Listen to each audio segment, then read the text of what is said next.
Fascist সরকারের আমলে রাস্তা হয়েছিল, রাস্তা একবারে নরমাল করে করা। গাড়ি নিয়ে তো পুরো একদম পড়েই গেছিলাম।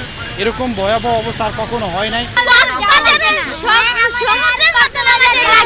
সামান্য বৃষ্টি হলেই যে এরকম কক্সবাজারের মতো হবে এটা আশা করা যায় না। পৃথিবীর সব দেশেই জলবদ্ধতা আছে।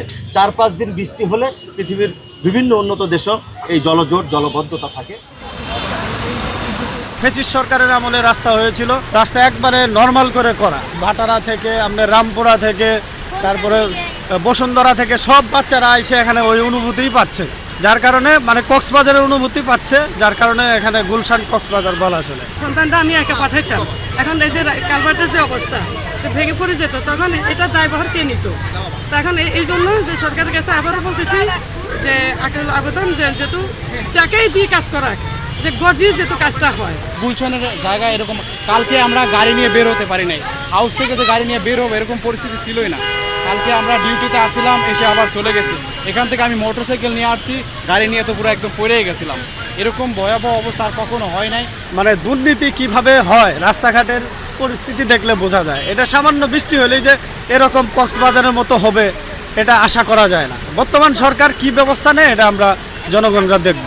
আসলে এই অবস্থা মানুষের সৃষ্ট সমস্যা। আসলে আমাদের দেশের সিটি কর্পোরেশনগুলো তাদের যে দায়িত্ব আছে এই দায়িত্ব যথাযথভাবে পালন করে না।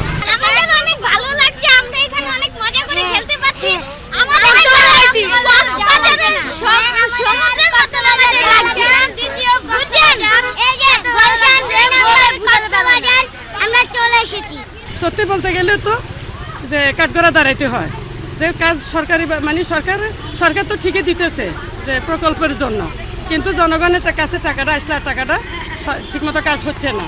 এটা যে উনি যেহেতু এমন লোকের কাছে টাকাটা দেওয়া হোক যে যেহেতু ব্রিজটা বা রোডটা যেহেতু পাকাপোক্ত হয়, এটাই আমাদের আবেদন। হাসিও লাগতেছে, ভালো লাগতেছে, আনন্দ লাগতেছে, আরেক দিক দিয়ে ভোগান্তিও হচ্ছে। এই যে রাস্তাটা এরকম হচ্ছে, নিম্নে 1 বছর পরে থাকবে, এটা ঠিক হইব না। ঠিক হইতে সময় লাগবে। এ পর্যন্ত তো রাস্তাঘাটে মানুষ যাতায়াত খুব কষ্টতেই থাকবে। এটা একটা রাজধানীর প্রধান সড়ক।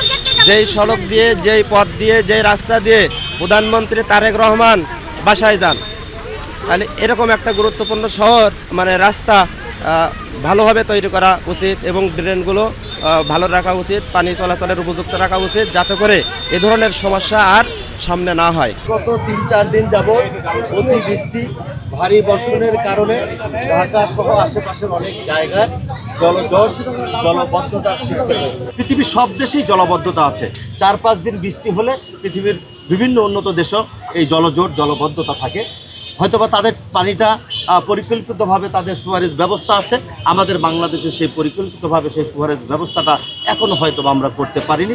তবে সিটি কর্পোরেশন ডিএনসিসির পক্ষ থেকে আগামী যে ড্রেনেজ ব্যবস্থাগুলো চলমান কাজ এখনও অব্যাহত আছে, সেই কাজগুলো যদি আমরা দ্রুত সময়ের মধ্যে শেষ করতে পারি, আশা করছি এই জলবদ্ধতা আরও অনেকাংশে কমে যাবে।